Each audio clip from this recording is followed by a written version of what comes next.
Now the floor is to the audience. If you have any questions or you would like to emphasize any of the points that the panelists just discussed about, you are more than welcome. Moje ime je Katarina. Katarina, I'm going to provide you with some thinking of mine that kept running inside my head. I'm concluding that our world is actually upside down. After hearing about capital, equity, financial resources, difference between an enterprise and social enterprise, I find the basic difference in the following. The company follows creating profit for individuals, while a social enterprise should create resources that should come back into the company and should operate for the benefit of the society. As it was presented before in the course of one presentation, actually all people who had great ideas in this world had to invest a lot into that. Maybe they were rejected a number of times, but because they persisted, they very often also succeeded. But there were very few. But why did the few succeed? Because they were truly persistent. If I understood correctly, we are talking about a vector of change within the European Union that we are talking about here. Can this truly be a driving force of the change within the European Union if there are so few individuals who are truly persistent enough? Does that mean that actually the future of the European Union will be left up to individuals who will have to make huge investments into something in order to succeed? So they will have to invest so much. Or do we, on the other hand, wish to create a movement in this direction for things to truly change? I believe that what is socially beneficial, actually for the benefit of the society, which philanthropic movement should also be, should actually be in the interest of all. And those ideas that are truly good do not suggest that people should chase money or capital, but the money, on the other hand, and people and institutions should come to that idea. I truly hope that this will happen. But I might have a question as well, since a lot was said about lacking banks in Slovenia and other institutions. So maybe a simple question. When someone has a good idea, so how did people in your countries, for example, implement such an idea? Because I don't think one can knock on banks' door in order to fulfill this idea, especially when we're talking about young people who have the best ideas. And they also have the stamina, the driving force, and they truly wish to succeed most, not only in Slovenia, but I also believe within the European Union it is so. And there is a website suggesting that the young are truly faced with apathy, and they don't see their future.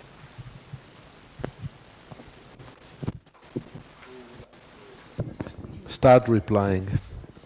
I think it's a complex answer made of many panelists. I can take a first swipe at that. There are about 6 questions in there, I think, actually.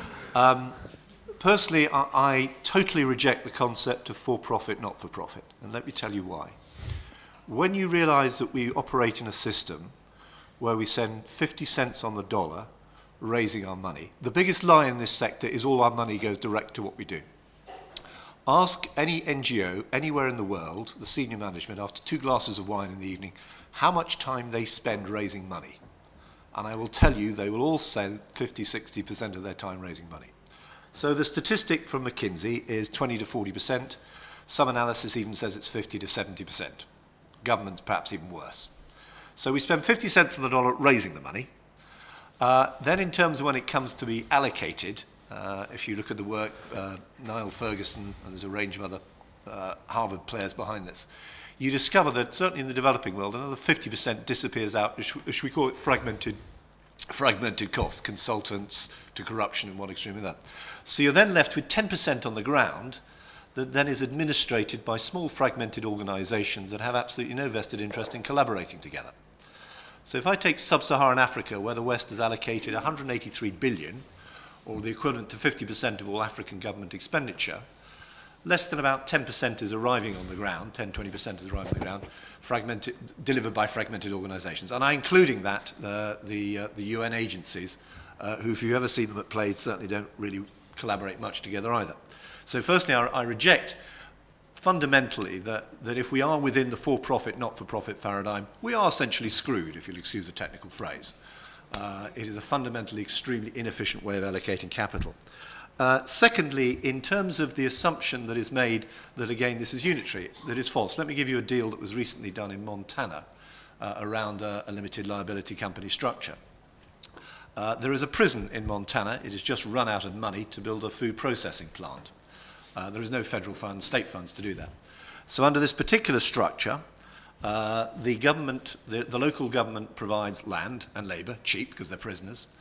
A local farmer is providing the organic produce to go through because there's nowhere they can process less than 100 tons of organically produce in Montana. And there's a supermarket that is delivering it on a for-profit basis.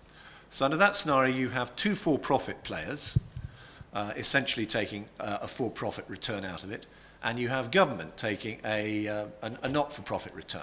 Now, if that was under a for-profit or a not-for-profit paradigm, this would not happen. The point about a for-profit, not-for-profit system, both financially and legally, is that there is no mechanism that allows you to collaborate together. And since I will probably not come back to Slovenia and I accuse this of being Slovakia, let me add one other final point. The comment about your bill going through Parliament at the moment said that there really should be no return, if I understood, in terms of the enterprises coming through. Let me say I believe that is fundamentally flawed in a way. And let me give you an example. In the United Kingdom, the CIC, as it is known, is formed of 3,000. I worked with the guy that wrote that. The UK is just in the process of actually taking many of those limits on capital. The L3C structure that I work on in the United States with the former head of the exempt unit of the IRS, there is no return there is no cap. We should ask a question as society, as long as the social mission is hardwired into what we do. Let me repeat that. As long as the social mission is hardwired into what we do, why as a society is it acceptable to make money out of sex, drugs and rock and roll? Not that I've got anything against sex, drugs, rock and roll, but unacceptable to make money out of solving the fundamental issues of our time. And this routine that you shouldn't make money out of this process because, as Tom will tell you, we compete for capital. And if you want that capital to go into social causes, tying a ball and chain around your foot to make it uncompetitive to bring the banks or anybody else into the sector, in my mind, is fundamentally flawed. So I'm afraid I'm probably not coming back to Slovenia in the near future.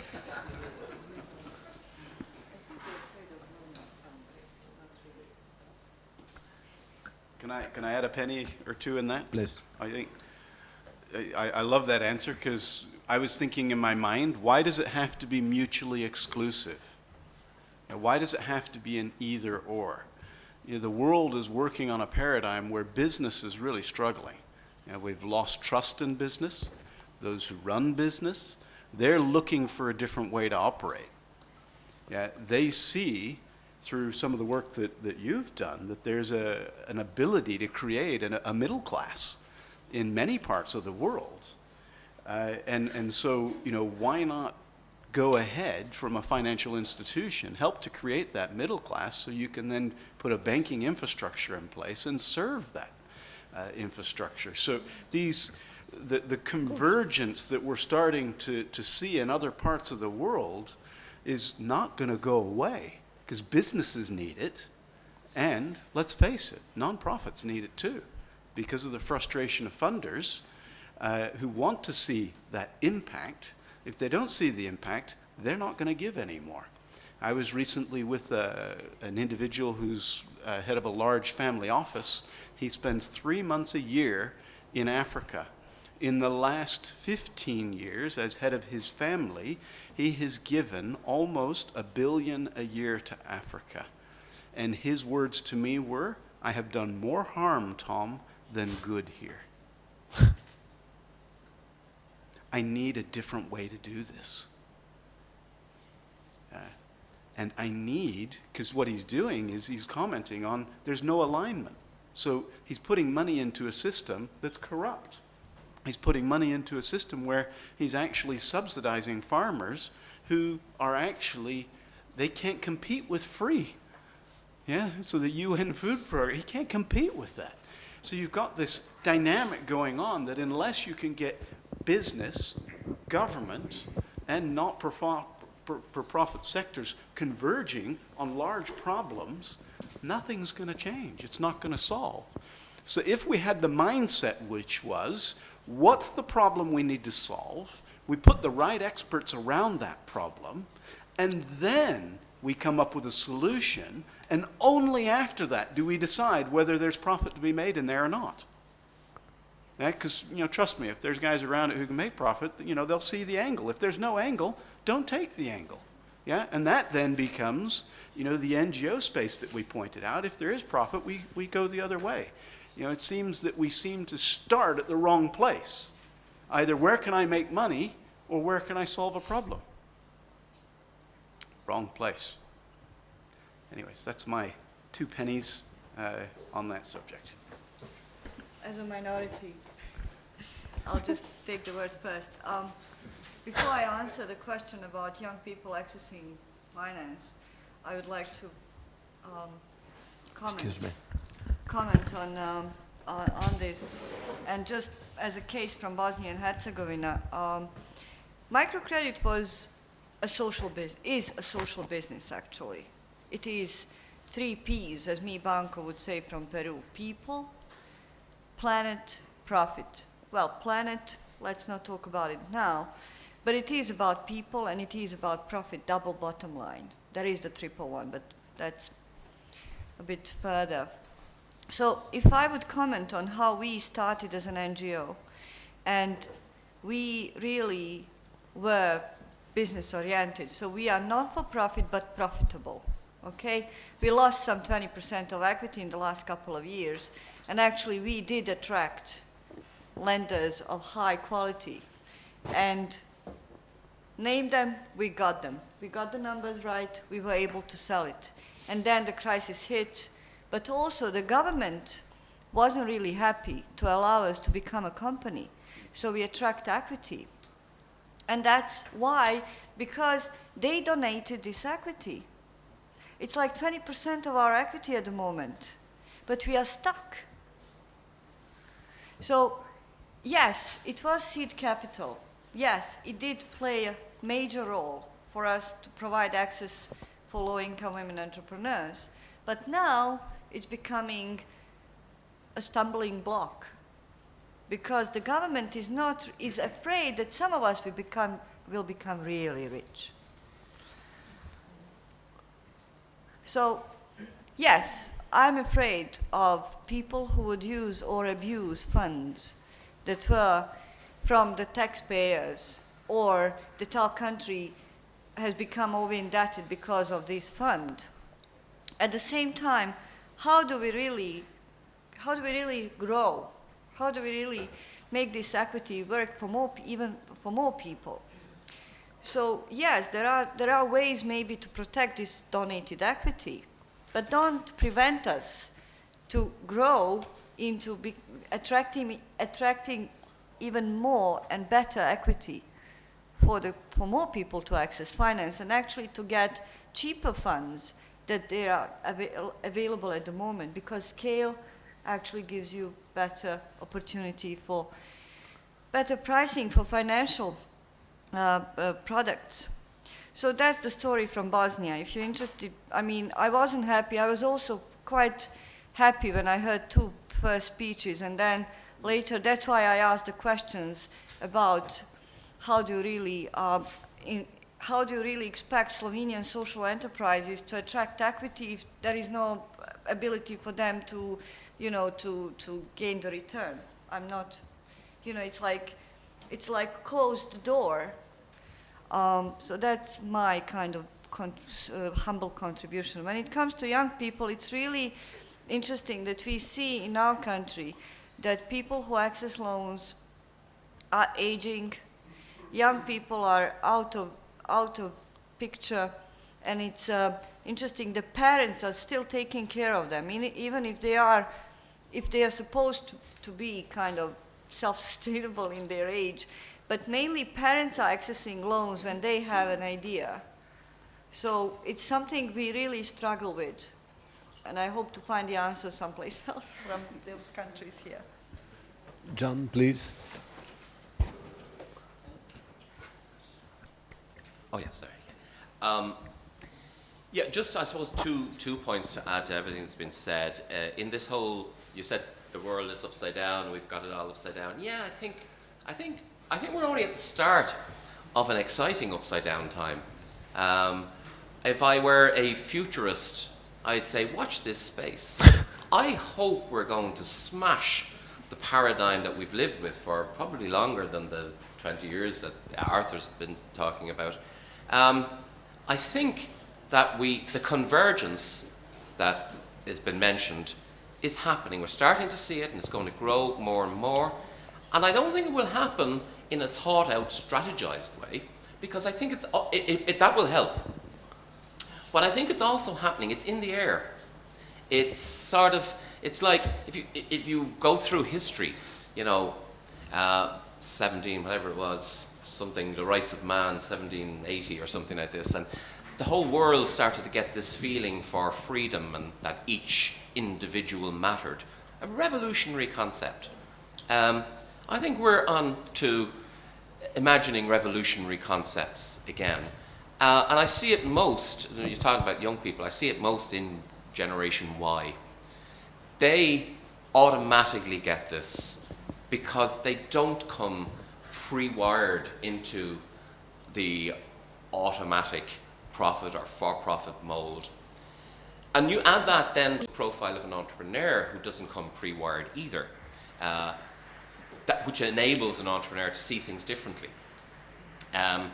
So I'm quite optimistic that we're going to change things quite a bit there. A lot of the talent, the huge talent that in the past decades went into the world of for-profit business and chased profit, have realized that that is quite empty.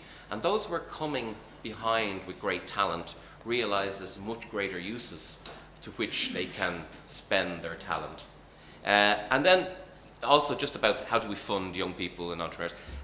Final point I'd make is I'm on another board back in Dublin where we fund SMEs in the regular mainstream economy.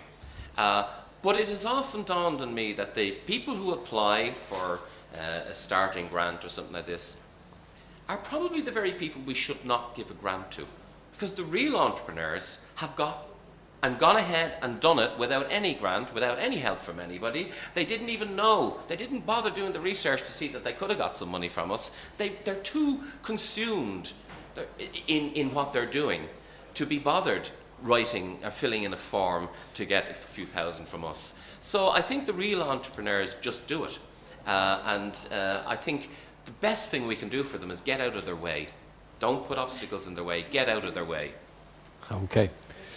Thank you very much. I think that our time is up now.